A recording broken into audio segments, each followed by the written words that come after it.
Namaste friends. Today we are going to do another element of design, that is colors. This is a short introduction about colors, and I'm going to use the color wheel method to explain you the color theory. I have already drawn this circle and I have divided this into 12 partitions of 30 degrees each. I have colored red, yellow, blue, the primary colors here.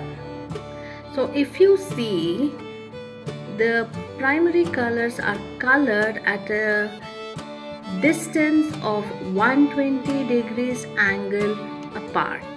Now mixing red and yellow gives orange color, yellow and blue gives green, and red and blue gives you violet.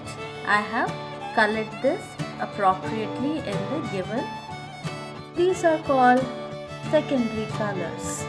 Gaps in between have to be filled by mixing the two colors which is there on either side.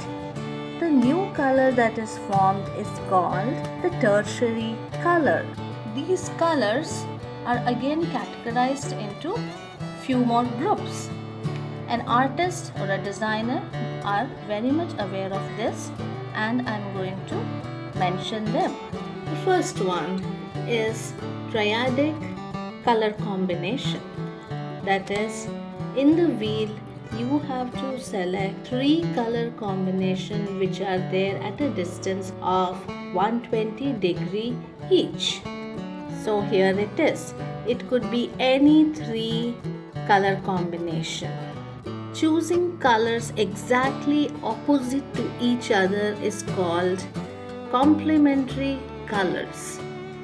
The next one is called analogous colors. In this, you have to choose 3 colors which are there side by side, as shown here. Then the next one is called the tetradic color scheme. In this, you will have to choose 2 colors which are opposite to each other. It forms a square color scheme. Then there is one more that is called the warm colors and the cool colors. I have posted the link below for these color scheme designs. Do have a look at them to get an idea of these designs. So we have come to an end of this color theory tutorial. Until then, bye.